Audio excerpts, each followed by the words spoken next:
خانہ کعبہ کی چابیاں اگر ہیں تو عثمان بن طلحہ کے گھر میں موجود ہے۔ بتائیے آپ نے اور میں نے رسول اللہ کی بات کو، رسول اللہ کی حدیث کو کیا سمجھا؟ اور یہ بھی بات آئیے تو کہہ دیتا ہوں، ہماری نظر میں نیت نیک ہونی چاہیے، جو بھی نیک نیتی سے کام کر لو وہ ثواب کا ہی ہے، نیک نیتی سے جو کچھ مرضی کر لو وہ قبول ہے۔ میرے بھائی، رسول اللہ صلی اللہ علیہ وسلم حریص علیکم بالمؤمنین رؤوف رحیم، یہ کہاں سے عقیدہ آیا؟ رسول اللہ صلی اللہ علیہ وسلم حریص علیکم، وہ قیامت کے دن جو اکیلا ہر طرف نفس نفسی کے عالم میں امتی امتی کی صدا لگا رہا ہوگا، وہ حریص علیکم ہے، وہ چاہتا ہے میری پوری امت جنت چلی جائے۔ آج کا مولوی کہتا ہے نہیں، وہ ایک کام بتا کے نہیں گئے، وہ یہ چیز بتا، رسول اللہ سے زیادہ تم امت کا مخلص ہے؟ رسول اللہ صلی اللہ علیہ وسلم تو کہیں الیوم اکملت لکم دینکم، اے تمہارا دین مکمل ہو گیا۔ میرے بھائیوں، ایک بات یہ بھی میں کہنا چاہتا ہوں، شکوے کے طور پہ کہنا چاہتا ہوں، علماء سے بھی کہنا چاہتا ہوں، ہم نے یہ حدیث تو بڑی بیان کی کہ رسول اللہ صلی اللہ علیہ وسلم نے کہا تھا میں نے دین پورا پہنچا دیا، تو صحابہ نے کیا کہا تھا؟ ہاں پہنچا دیا، لیکن اگلا جملہ ہم نے نہیں بتایا۔ صحابہ نے بھی جواب میں ایک بات کہی تھی، اے اللہ کے رسول، اگر آپ نے دین کامل مکمل پورا پہنچا دیا ہے، ہمیں گواہ بنا رہے ہیں، تو آپ بھی گواہ رہیے، جو دین آپ نے پہنچایا ہے ہم نے اس کے اوپر عمل کر کے دکھا دیا ہے۔ علامہ احسان کا دوسرا نام علامہ حشام، علامہ حشام، علامہ احسان کا دوسرا نام علامہ حشام۔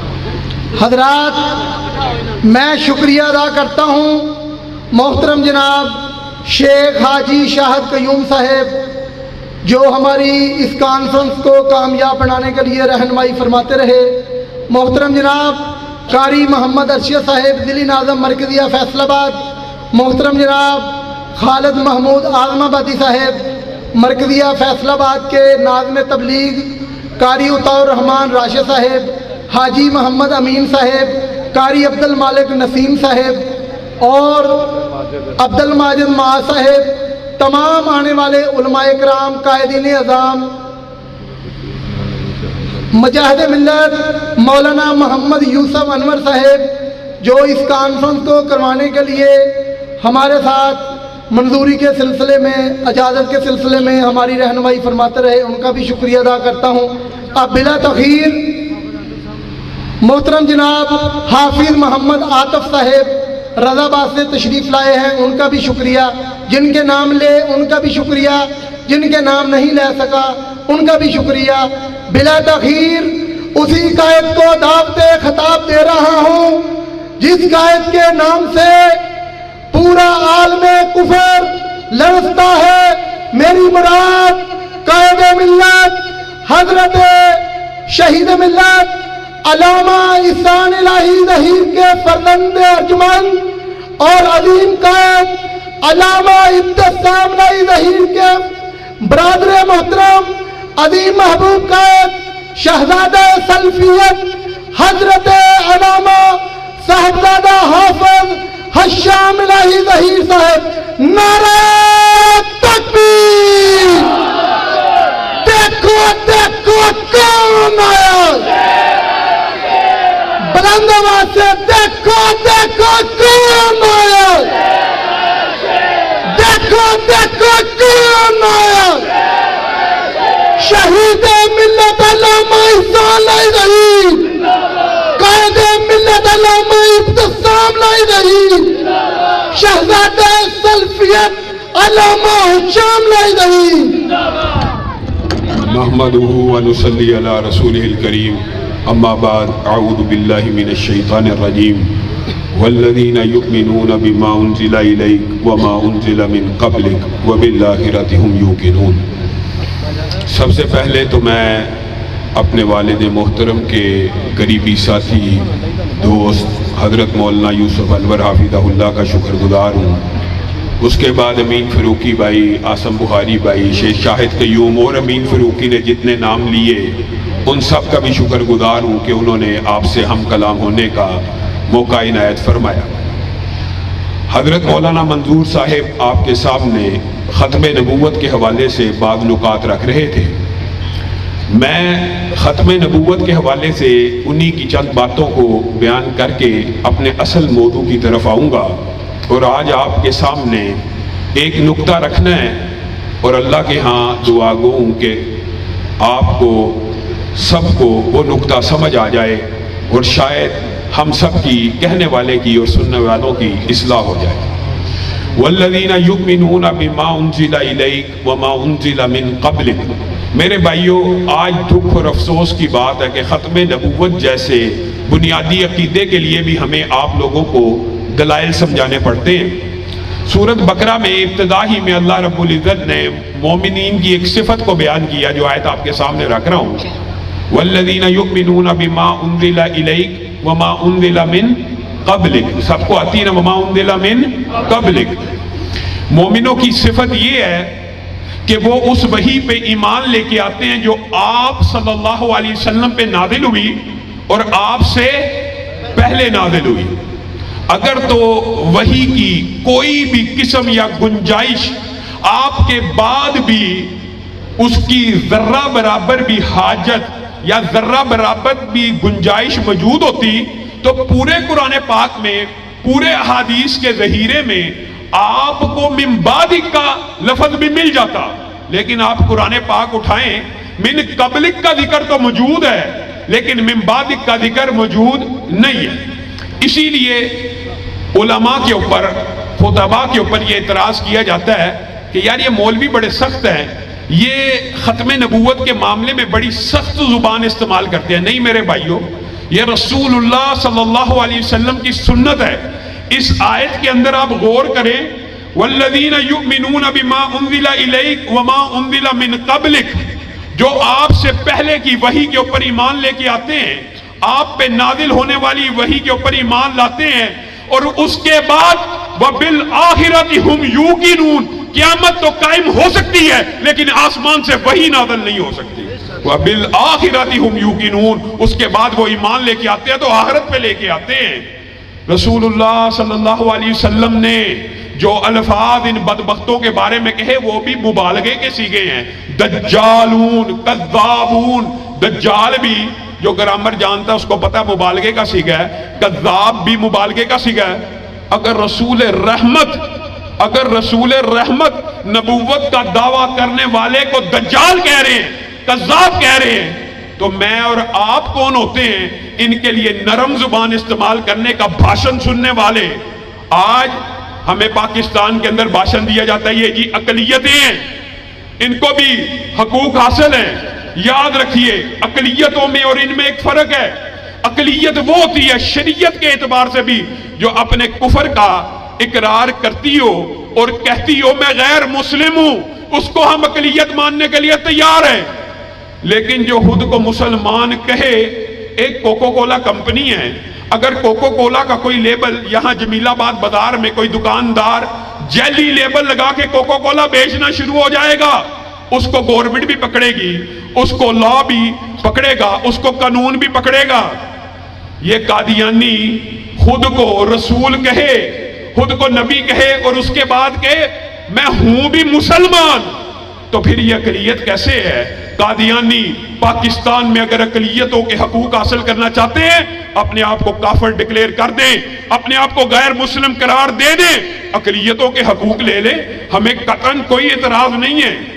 ان مثلی ومثل الانبیاء من قبلی کمثل رجل، ایک آیت آپ کے سامنے رکھی، ایک حدیث رکھ کے اصل موضوع کی طرف آؤں گا۔ اور یہ میرے بھائیو اصول یاد رکھنا، دنیا کے اندر 1400 برس سے جتنے فتنے پیدا ہوئے وہ انکار حدیث کی وجہ سے پیدا ہوئے۔ کسی نے ایک کا انکار کیا، کسی نے دو کا انکار کیا۔ یہ مرزا غلام احمد قادیانی بھی انکار حدیث ہی کا ایک نمونہ ہے۔ رسول اللہ تو کہہ رہے ہیں ان مثلی ومثل الانبیاء من قبلی کمثل رجل بنا بیتا فاجملہ واحسنہ، میری اور سابقہ انبیاء کی مثال ایسے ہے کہ ایک آدمی نے بڑا خوبصورت محل بنایا، اس کی بڑی ڈیکوریشن کی، الا موضع لبنہ، لیکن اس میں ایک اینٹ چھوڑ دی۔ لوگ اب اس کو دیکھتے ہیں کہتے ہیں بڑا خوبصورت ہے، بڑا عالیشان ہے، بڑا کمال کا بنا ہوا ہے، لیکن ایک اینٹ چھوڑی ہوئی ہے، ایک اینٹ خالی ہے، یہ کیا ماجرا ہے؟ رسول اللہ صلی اللہ علیہ وسلم نے اس ماجرے کو بھی حل کر دیا. فجئت انا واتممت تلک اللبنہ، میں محمد صلی اللہ علیہ وسلم آ گیا اور اس محل کی آخری اینٹ کی جو جگہ تھی اس میں فٹ ہو گیا. اب یہ قصر نبوت مکمل ہو گیا. کیا حدیث میں یہ آیا ہے کہ 2 اینٹوں کی گنجائش تھی، 3 کی گنجائش تھی؟ کتنے کی گنجائش تھی؟ 1 اینٹ کی. جو بھی نبوت کا دعویٰ کرے گا قیامت تک وہ کسی نبی کا حق مارے گا. 1 اینٹ کی جگہ 2 اینٹیں نکالے گا، 3 اینٹیں نکالے گا. اور پھر ایک ترجمہ وہ ہے جو رسول اللہ صلی اللہ علیہ وسلم کرتے ہیں خاتم النبیین کا، اور ایک ترجمہ یہ ہے جو مرزا غلام احمد قادیانی کرتا ہے. یہ بات کر کے میں اصل موضوع کی طرف آؤں گا. وہ کیا ہے؟ رسول اللہ صلی اللہ علیہ وسلم نے کہا خاتم النبیین کا معنی یہ ہے لا نبی بعدی، میرے بعد کوئی نبی نہیں ہے. یہ خاتم النبیین کا ترجمہ کرتا ہے نبی تراش مہر، ایسی مہر جو نبی تراشتی ہو. اگر اس کے ترجمے کو بھی مان لیا جائے تو قیامت تک کے قادیانی اس بات کا جواب نہیں دے سکتے. خاتم النبیین جو قرآن پاک میں لفظ آیا ہے، اگر اس سے مراد نبی تراش مہر ہے تو نبیین جو ہے وہ جمع کا صیغہ کہ واحد کا؟ عام فہم بات ہے، واحد ہے کہ جمع ہے؟ ایک نبی تو مرزا غلام احمد قادیانی ہو گیا. آپ ان سے پوچھیں گے نا مرزا غلام احمد قادیانی کے اور رسول اللہ کے درمیان کوئی نبی آیا؟ کہیں گے نہیں. مرزا غلام احمد قادیانی کے بعد کوئی نبی آئے گا؟ کہیں گے نہیں. اگر تو یہ نبی تراش مہر آپ کا ترجمہ مان لیا جائے تو کم از کم کتنے نبی ہونے چاہیے؟ عربی میں جمع کس کے لیے استعمال ہوتی ہے؟ 3 کے لیے. میرے بھائیو حقیقت بات یہ ہے، جو بات آج آپ کو سمجھانی ہے وہ یہ ہے کہ جتنے بھی فتنے ہوتے ہیں یہ انکار حدیث کی وجہ سے ہوتے ہیں. اور انکار حدیث انکار دین ہے. انکار حدیث انکار وحی ہے. انکار حدیث انکار کتاب اللہ ہے. اگر آپ کو یہ بات سمجھ آ جائے تو یقین مانیے آپ غامدی، جہلمی، جہالوی جیسے گمراہوں کے شر سے بڑی آسانی سے بچ جائیں گے. اس بات کے چند دلائل میں نے آپ کو دینے ہیں اور آپ نے وہ دلیلیں یاد رکھنی ہیں. دین کس چیز کا نام ہے؟ قرآن و سنت کا. شریعت کس چیز کا نام ہے؟ قرآن و سنت کا. اسلام کس چیز کا نام ہے؟ قرآن و سنت کا. وحی کی کتنی قسمیں؟ یہ تو شکر ہے عوام تک علماء نے یہ ابلاغ کر دیا کہ وحی کی 2 قسمیں ہیں. ایک قرآن پاک ہے اور ایک نبی کریم کا فرمان ہے. اللہ کا شکر ہے عوام تک یہ بات پہنچ چکی ہے. لیکن عوام کو یہ بات نہیں پہنچی کہ رسول اللہ صلی اللہ علیہ وسلم نے کہا تھا ایک وقت آئے گا ایک مسجد کے اوپر تکیہ لگا کے ایک شخص بیٹھا ہوگا، اس کے پاس میرا فرمان لایا جائے گا اور وہ کہے گا میرے لیے کتاب اللہ کافی ہے. گویا وہ میں محمد صلی اللہ علیہ وسلم کے حکم کو وہی نہیں سمجھے گا. یہاں ایک سبق رسول اللہ نے دیا جو آج آپ نے سیکھ کے جانا ہے. وہ سیکھنا کیا ہے؟ قرآن پاک کی ایک دلیل آپ نے یاد کرنی ہے. ہم نے کتاب اللہ سے مراد ہمیشہ قرآن لیا، اس حدیث سے بھی، اور آپ کے سامنے چند دلائل رکھوں گا کہ کتاب اللہ سے مراد بھی کئی مرتبہ قرآن ہوتا ہے اور کئی مرتبہ قرآن و سنت کا مجموعہ ہوتا ہے اور کئی مرتبہ صرف حدیث بھی ہوتی ہے. کتاب اللہ اس سے مراد کئی مرتبہ صرف حدیث بھی ہوتی ہے، کئی مرتبہ قرآن و حدیث بھی ہوتی ہے اور کئی مرتبہ قرآن بھی ہوتا ہے. یہ جو مسند پہ بیٹھ کے دعویٰ کرے گا کہ میں صرف کتاب اللہ کو مانتا ہوں، گویا رسول اللہ کے حکموں کو وہ کتاب اللہ نہیں سمجھے گا. ایک دلیل، ساری دنیا کے غامدی جمع ہو جائیں اس ایک قرآن پاک کی آیت کا ترجمہ آپ کو کر کے نہیں دے سکتے. اِنَّا عِدَّةَ الشُّهُورِ عِنْدَ اللَّهِ 12 شَهْرًا فی کتاب اللہ. اے آیت یاد کر لیں، دلیل پکی ہے، ٹھوس ہے، مضبوط ہے. ساری زندگی کسی منکرین حدیث کے سامنے اس آیت کو پیش کر دے. اِنَّا عِدَّةَ الشُّهُورِ عِنْدَ اللَّهِ 12 شَهْرًا فی کتاب اللہ. کہیے فی کتاب اللہ. فی اللہ کہہ رہا ہے گنتی کے 12 مہینے ہیں. اللہ کے ہاں گنتی کے کتنے مہینے ہیں؟ 12. کہاں پہ؟ فی کتاب اللہ. غامدی صاحب اگر کتاب اللہ سے مراد قرآن پاک ہے وہ گنتی کے 12 مہینے قرآن پاک میں سے نکال کے دکھا دیجیے. نعرہ تکبیر، اللہ اکبر، کتاب و سنت زندہ باد، حدیث رسول زندہ باد. اصل بات یہ ہے دنیا میں جتنے فتنے پیدا ہوئے اس حدیث کے انکار کی بنیاد کے اوپر پیدا ہوئے. اور صرف یہ بات نہیں ہے، گنتی کے 12 مہینے قرآن پاک میں کہاں ہیں؟ پھر اللہ کہتا ہے منہا اربعۃ حرم، ان میں 4 مہینے حرمت والے ہیں. اور پھر اللہ کہتا ہے، اللہ نے بھی کوئی کسر نہیں چھوڑی سمجھانے کے لیے، ذالک الدین القیم. یہ کوئی مبہم باتیں نہیں ہیں، یہ روز روشن کی طرح عیاں باتیں ہیں. اللہ کے ہاں گنتی کے مہینے کتنے ہیں؟ 12. ان میں سے 4 حرمت والے ہیں. کہاں پہ فی کتاب اللہ. کتاب اللہ اگر قرآن پاک ہے تو یہ 12 مہینے پورا قرآن اٹھائیے. آپ کو رمضان کا مہینہ تو قرآن سے مل جائے گا، ذی الحج کا مہینہ بھی اشارتاً کنایتاً قرآن پاک سے مل جائے گا. باقی مہینے بتائیے قرآن پاک میں کہاں ہیں؟ پوچھئے منکرین حدیث سے. اگر آپ کا عقیدہ وہ ہو جائے گا جو رسول اللہ صلی اللہ علیہ وسلم کے صحابہ کا تھا کہ کتاب اللہ قرآن و حدیث کے مجموعے کا نام ہے، کتاب اللہ قرآن و سنت کے مجموعے کا نام ہے، تو آپ کو یہ گنتی کے 12 مہینے کتاب اللہ سے مل جائیں گے، 4 مہینے حرمت کے بھی کتاب اللہ سے مل جائیں گے. آپ گاندھی صاحب سے آج کے بعد یہ سوال کریں گے، منکرین حدیث سے کریں گے، تو وہ آپ کو اپنے بڑوں سے کنسلٹ کر کے پوچھ کے پتہ کیا جواب دیں گے؟ افسوسناک جواب ہے. اللہ کہہ رہا ہے گنتی کے 12 مہینے کہاں ہیں؟ کتاب اللہ میں. آپ ان سے پوچھیں کہ اٹھاؤ قرآن ہمیں 12 مہینے نکال کے دکھاؤ، وہ کہیں گے قرآن پاک میں تو نہیں ملیں گے، البتہ تاریخ سے مل جائیں گے. یہ کیسا مذہب ہے جو تاریخ کے اوپر تو ایمان لایا اور حدیث کا انکار کر دیا؟ یعنی حدیث سے لینا ان کے لیے تکلیف دہ اور دشوار ہے. تاریخ سے ان کو یہ مہینے مل جائیں گے، لیکن حدیث سے لیتے ہوئے ان کو تکلیف آتی ہے. اور آئیے ایک دلیل قرآن پاک سے دی، ایک دلیل آپ کو حدیث سے دیتا ہوں، اور اس لیے دیتا ہوں کہ اس کو یاد کرنا ہے. رسول اللہ صلی اللہ علیہ وسلم رسول اللہ صلی اللہ علیہ وسلم کے پاس ایک وفد آیا اور آ کے کہنے لگا اقضی بیننا بکتاب اللہ. کیا کہنے لگا؟ اقضی بیننا بکتاب اللہ. اے اللہ کے رسول ہمارے درمیان فیصلہ کیجئے. کہاں سے؟ کتاب اللہ سے. یہ بات سمجھ آ رہی ہے کہ نہیں؟ اقضی بیننا بکتاب اللہ، ہمارے درمیان فیصلہ کیجئے. کہاں سے؟ نعرہ تکبیر، رسول اللہ صلی اللہ علیہ وسلم نے جواب دیا لَأَقْضِيَنَّ بَيْنَكُمَا بِكِتَابِ اللہ. پہلے کیا کہا؟ وَالَّذِي نَفْسِي بِيَدِهِ. اب آپ نے رکنا ہے. پہلی بات اللہ نے قرآن میں کہا تھا 12 مہینے کتاب اللہ میں ہیں. معاذ اللہ اللہ جھوٹ بول رہا ہے گامدی صاحب؟ نہیں. اسی طرح یہاں پہ رسول اللہ سے ایک قافلے نے ڈیمانڈ کیا کہ ہمارے درمیان فیصلہ کرو کتاب اللہ سے. رسول اللہ نے کہا اس ذات کی قسم جس کے ہاتھ میں میں محمد صلی اللہ علیہ وسلم کی جان ہے، لَأَقْضِيَنَّ بَيْنَكُمَا بِكِتَابِ اللہ، میں تمہارے درمیان فیصلہ کروں گا کتاب اللہ سے.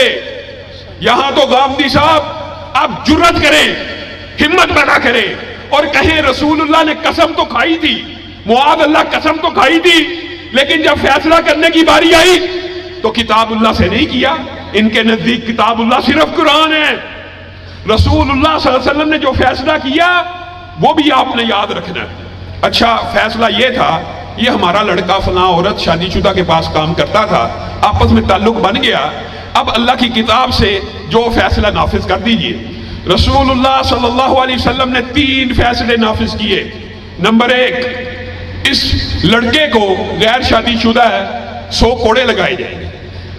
اس لڑکے کو 1 سال کے لیے جلا وطن کر دیا جائے گا. انیس بیٹا جاؤ، وہ عورت شادی شدہ پوچھو برائی کا اقرار کرتی ہے تو اس کو سنسار کر دیا جائے. ایک فیصلے کی 3 شقیں لاگو ہو گئی. عورت نے برائی کا اعتراف کر لیا، اس کو سنسار کر دیا گیا. نوجوان کو 100 کوڑے لگائے گئے اور 1 سال کے لیے جلا وطن کر دیا گیا. ایک فیصلہ 3 شقیں.